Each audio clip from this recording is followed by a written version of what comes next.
Welcome to the Giving Voice to Addiction podcast, brought to you by Recovery.com, where each week real people share real stories of recovery. I'm Terry McGuire. Addiction isn't just statistics, it's personal. When we share our stories of recovery, we can inspire hope. So take a deep breath, settle in, and listen as Sam Davis gives voice to addiction.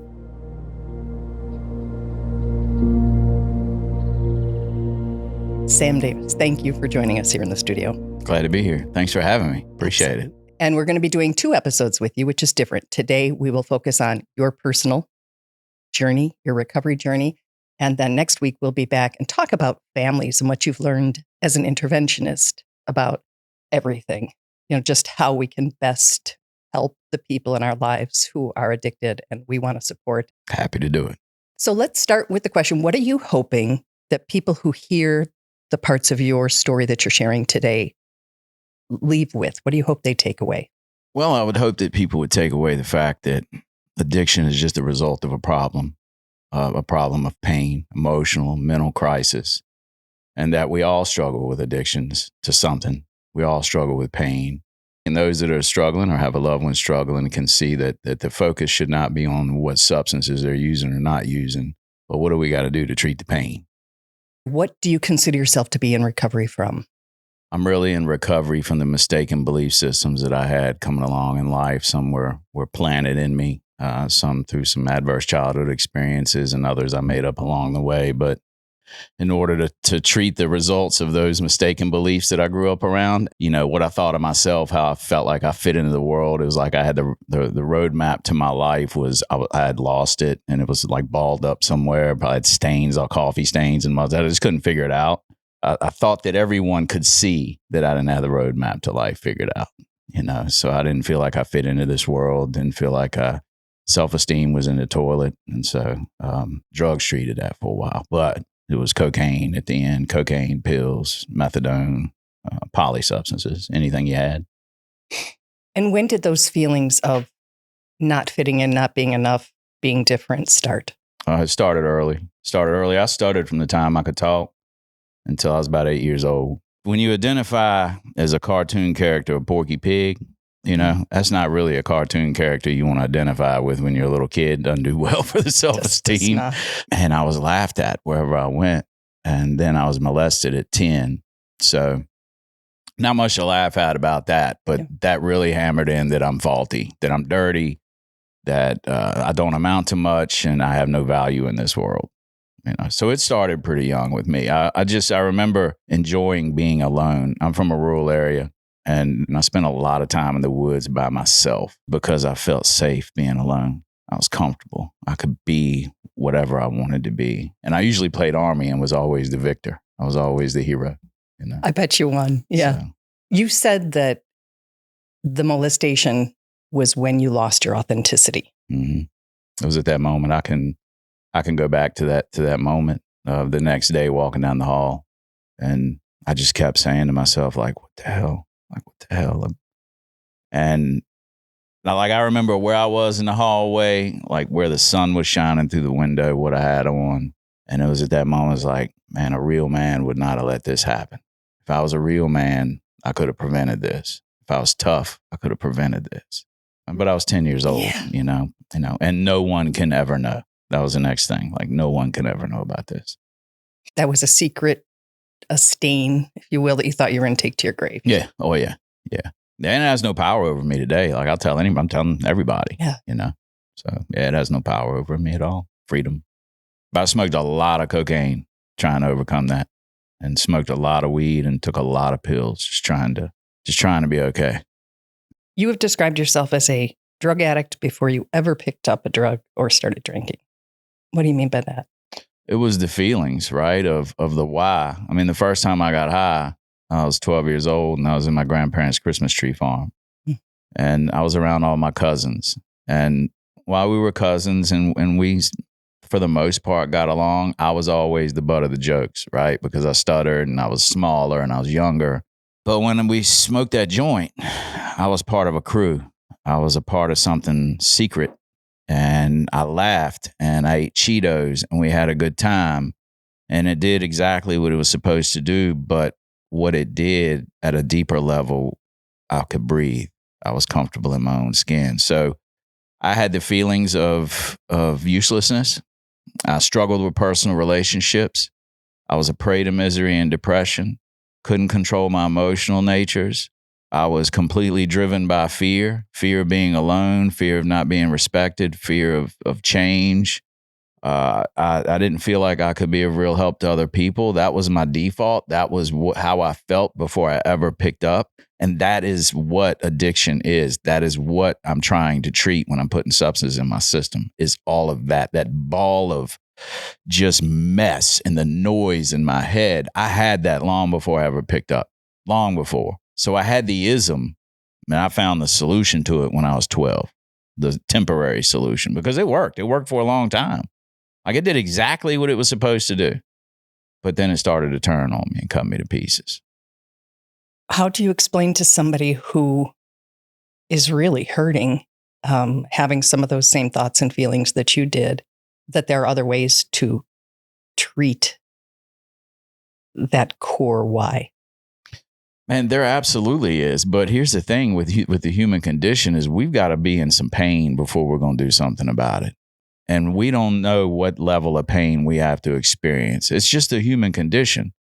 I use this example a lot as like food and eating. Like, I know that if I eat healthy, like, I know that there are other ways to live. I know that if I eat healthy and I exercise and I do those things, that I'm going to feel better. I'm going to look better. I'm going to act better. Like, I know that. But I mean, we were eating dinner last night. I wasn't eating healthy. And last night watching TV in the hotel, I'm eating all the snacks that they gave me. The sour baby things is just, I haven't had them in there like chewing tobacco, just chewing on them. Like, I know that I shouldn't, because I'd like to lose about 15 pounds. I know that, but I haven't gotten in enough desperation to do anything about it. So to say to someone, hey, there's other avenues. Yeah, they know it. It's that I've got to get into some pain before I'm willing to do something about it. So the mind body part of the addictions, where you can say to yourself, I'm just going to have one drink. I'm just going to do a little of whatever it is you're doing. And then your body comes back with a different message. You talk about that a lot. And I'm wondering if that's something you can explain to somebody who hasn't had that experience. They call it a physical allergy. Way back in the original treatment manual, they described, Dr. Silkworth described it as a physical allergy. That a real alcoholic has a physical allergy to alcohol, that when it touches their system, it sets off what's called the phenomenon of craving. A phenomenon meaning beyond human comprehension, and fighting something that's beyond my control. What he says makes sense. I have that experience in my life. I've seen that experience in other people's lives where nothing else can make sense but that. But I'm not a scientist. I'm not a doctor. I'm not here to say, yes, that is the case in every individual, but I've seen it more often than not, and that's called the craving. What drives me crazy is when people go to treatment, the treatment professionals are asking 14 days in, are you still having cravings? Are you having any cravings today? When most cases, they're not. They're not thinking about drugs or alcohol. They're thinking about the girl in the next seat over. They're thinking about the job. They're thinking about their family. They're obsessing. That's what it's called, is the mental obsession at that point. But the physical part of when I can say that I'm just going to have one drink. I can say that I'm just going to smoke a 20 of crack cocaine. Like, I can say that. I don't have an experience that shows me I can do it, because that physical part is, once I put it in my system, it sets off this thing called a craving, where I want more and more and more and more. It's where I say I'm just going to have one, or just going to smoke a 20, but I'm going back again and again and again. It's because I'm fighting a craving that's beyond my control.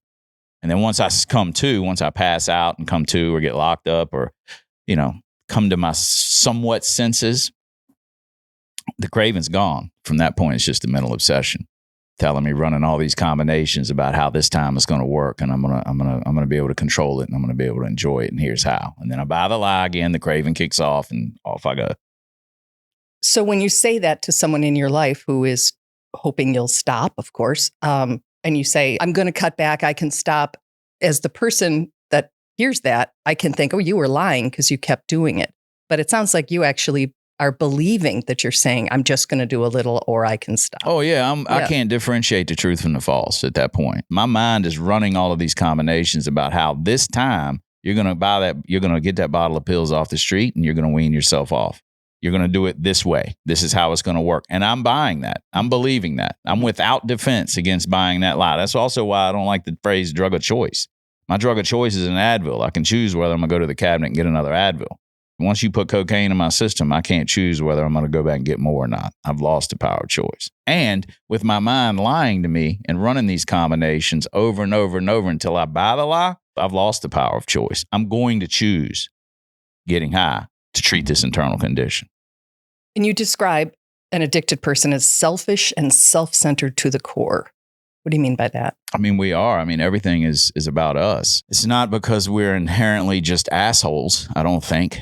A lot of us have had extensive trauma. A lot of us have. Not all of us, but a lot of us have. And we're in survival mode. And survival is selfish. And I've got to do what I've got to do in order to treat this condition because my mind tells me if I don't in the next 5 minutes, I'm going to die. So I don't care about anyone else. I don't care how anyone else is feeling.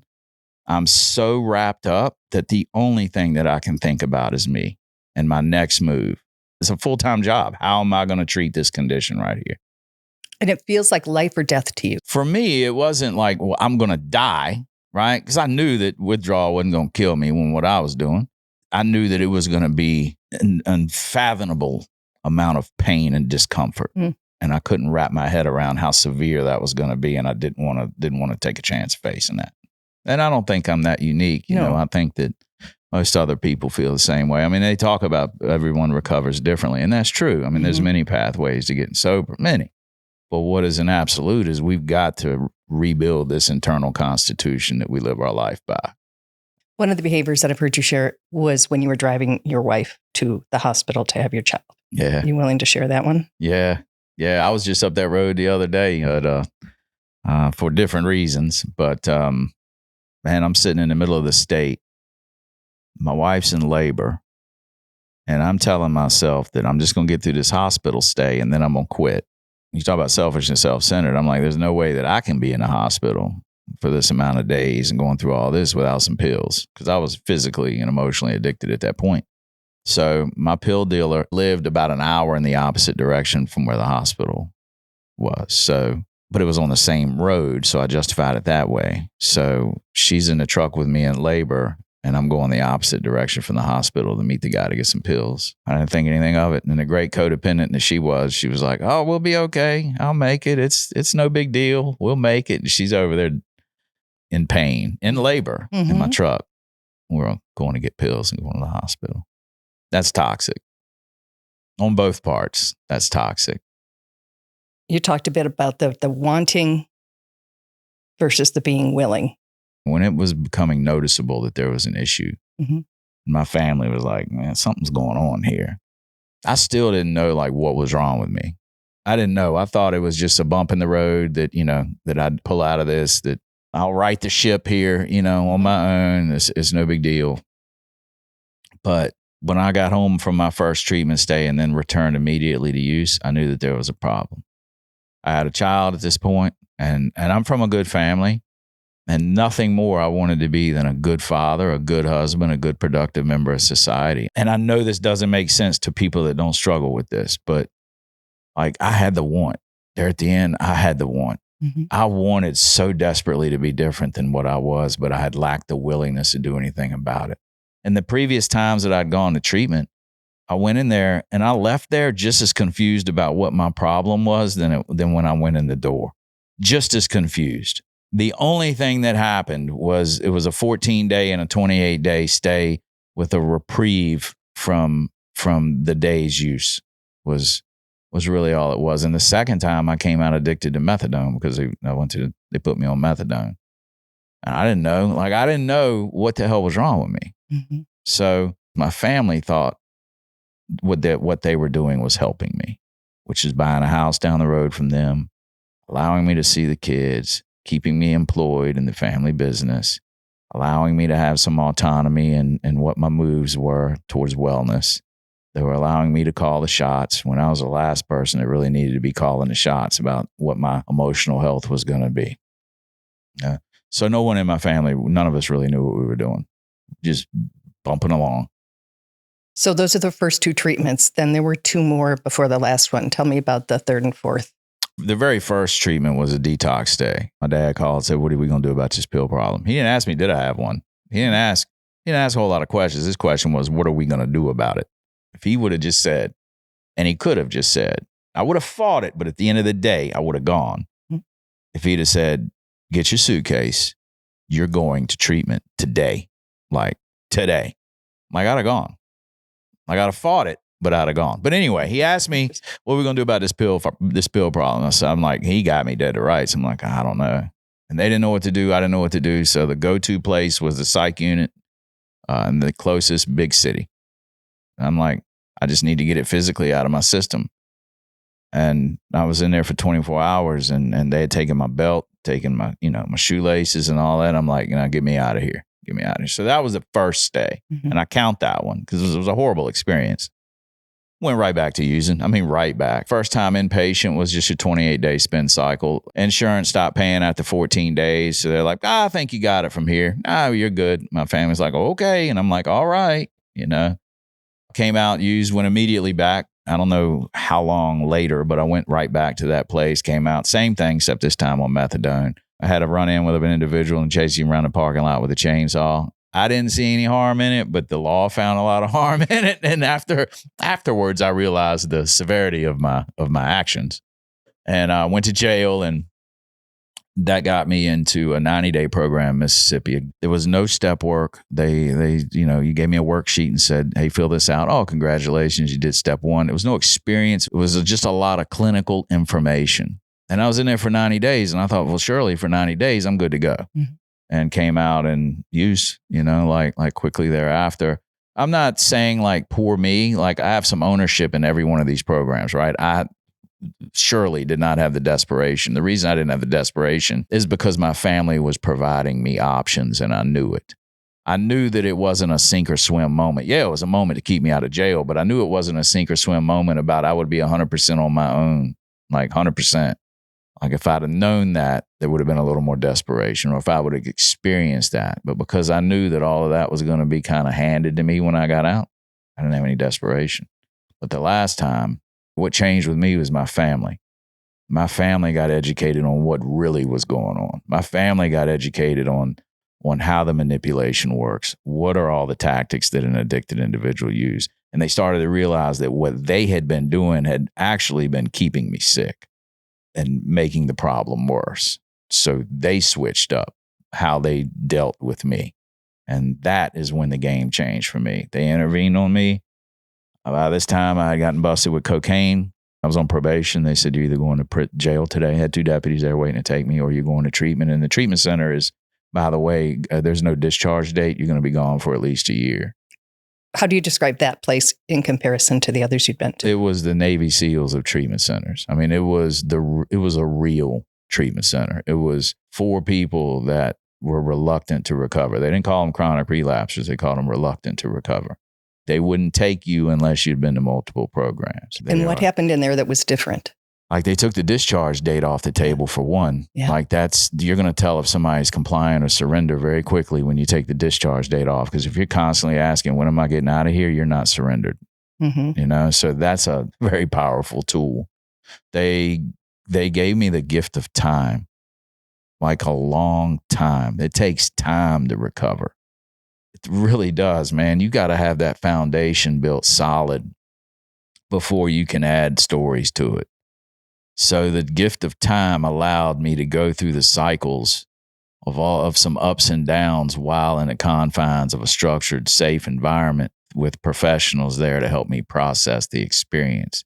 And sober isn't about information, it's about an experience. And they provided that. They held me accountable. They gave me excellent clinical care that processed the experience of an immersive 12-step experience. Like the principles of the 12 steps, they spoon-fed us that from day one. And what difference did that make inside of you in terms of dealing with your why? what the 12-step process does and what it did for me is we all have these principles. The step is nothing but a principle. We all have them inside of us. I think we're all born with them, well, to some degree. They have to be polished and molded along our journey. Somewhere along that journey, a lot of ours get way out of whack. Our compass gets off, right? We go off the beam. So the 12-step process, what it does, and I'm not talking about, it's not sitting in there drinking coffee or sitting there talking about, I am an alcoholic. It's about the work, the process. And what that did is it allowed me to rebuild and realign my internal constitution. So I got to experience what it was like to feel sober, not abstinent, but feel sober, and start to feel what recovery was like while I was in there. Most programs, if you do A, B, and C, and D, once you leave here, then you can experience what recovery feels like. So it's a huge difference. And still, there came a point where you wanted to leave and called your dad? I didn't go into this program wanting to go. I didn't go into there wanting to follow any direction whatsoever. In 2 months without anything in my system, like I was without my solution. I was without the only solution that I'd ever had to deal with life and to give me some sense of ease and comfort. Then when they take that away from me, then my next go-to was the females, right? And they caught me with that and put me on a no female contact. So left with nothing but me, I began to realize what the real problem was. So I had to go. My only tool I had in my belt was run, go, flee. So I left because deep down, I still thought I had an option. I thought my dad was the last holdout, was the last option. But I called him and asked for a bus ticket. And he said, no, figure it out. Love you. Bye. Click. And that was my life-changing moment. It provided enough desperation and I was in enough pain where I surrendered. And it's like, I followed some directions. And here we are, you know? So that moment, and I've heard you use the phrase, the gift of desperation, where now you thought, I really have to do this. I'm really on my own. What changes inside of you that allows you to keep going? Because you ended up staying there nearly a year. When I surrendered, like I had an experience of what peace felt like that I'd never experienced. What it felt like to be comfortable in my own skin without being high. You know, I had a very profound experience immediately when I gave up, when I surrendered and I went back to treatment. I had a feeling of peace and I wanted more of that. Like things that they were telling me and things that I was reading in that original treatment manual, which is the big book of Alcoholics Anonymous, were starting to ring true in my life. Not just the problem, but glimpses of the solution and what the solution felt like. And I'm like, I want more of it because they start talking about these promises, these 9-step promises, which I thought was just marketing material for the 12-step fellowship, you know, just to get people in. But I'm like, well, hell, if this is true, then the 9th step must be true. And I wanted more of it, you know, so that kept me going. Building self-esteem by doing esteemable things, you know, like I started building confidence. I started growing. The seed that popped up out of the concrete and the crack of the concrete, you know, like growing a flower, like I finally busted through. I finally am starting to feel like what it should be to be an adult and to be at peace in the world. I wanted more of it. Did freedom and ultimately recovery require you to deal with the childhood traumas that you had previously planned to take to your grave? A lot of people think that you got to go in there and really unpack this and live through the whole thing. It really wasn't like that for me. It was like I went through 4 days of an intensive trauma workshop, gained an awakening enough through part of the step work to where I had gotten to a level of honesty about myself and the world around me. And I was open to a new experience. I was open to the fact that a lot of my belief systems could be mistaken. They put me through a trauma intensive during that time when I was primed to go through it. And what the practitioner did was processed. I don't know how she did it. I really don't, but it challenged a core belief that I had about myself and the world around me. But it like cracked the door that was a mistaken belief. And I accepted that belief was not fact and I dismissed it. And it opened the floodgates for everything else in my life that I thought was true to challenge and say, maybe it's not. And that allowed new beliefs to come in. And also, like around the molestation, I got to a point on the 4-step, actually, the 4-step inventory of 12 steps. And when they asked, like, hey, what's my part in that? What's my fault? I was 10 years old. I was molested. It's not my fault that I was molested. What is my responsibility is how I let it dominate my life from the time I was 10 years old until I sobered up at 36. That's what I'm responsible for. And I got clarity in that because I was seeking clarity. I wanted clarity. I got a taste. And I wanted more of it.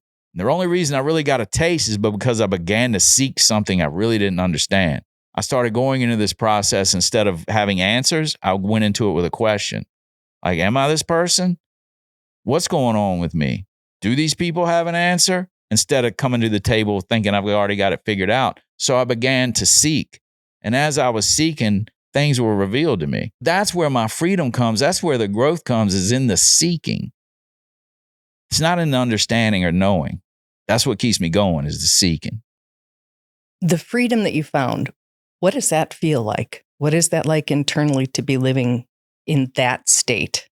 What this means to me is that I know without a shadow of a doubt, no doubt whatsoever, I know that there is nothing in this life that is going to come down the road at me that is going to be more painful or more challenging than what I've come through. And I'm serious on that. I've thought of all of the life-threatening illnesses and the terminal illnesses and all of the tragedies and the losses that could happen with my loved ones. But even those, nothing can come down this road that is more painful and more challenging than the experiences of living the way that I lived from the time I was 12 years old until I was 36, and especially from about 30 to 36, the end years of my addiction. That brings a lot of comfort and a lot of peace knowing that, hey, you can walk about this world and you can get through it. Most of the people who go online and look for a recovery podcast or an addiction podcast are probably not where you are right now. So what do you say to them to encourage them to keep going or to make a shift? Or I don't know what the best advice is, which is why I'm asking you. Yeah. Well, for one thing, the algorithm's going to show you what you need. That's a beautiful thing now. The algorithm's going to put the content that you need in front of you. Pay attention to that. That'd be the one thing. If you're getting a lot of recovery content on your feed, algorithm's trying to tell you something. Interesting. But, it's never about the substances. You'll see a lot of advertising talking about, we treat meth addiction, we treat this addiction, we treat that addiction. It's about, man, you're all twisted up emotionally. If you have an opportunity to unplug and hit the reset button, most of the stories of what we're telling ourselves is what gets in our way. Like, you got to go to rehab, And you don't got to, you get to. As an adult, to be able to unplug from the world and do some deep emotional work, that's a gift. Like, take care of your emotional health. It's important. Real men take care of their emotional health. If you're the common denominator and everything that's going on in your life, you want to reassess and look at some things a little bit differently. Thank you very much for sharing about your story. We will be back next week talking about what you have learned about families. And you talked a bit about how yours enabled you while trying to support and protect you. And it's a difficult place to be. So I look really forward to learning from you about how to best take care of and support without enabling our loved ones with addiction. Thank you. Thank you. Thanks for having me.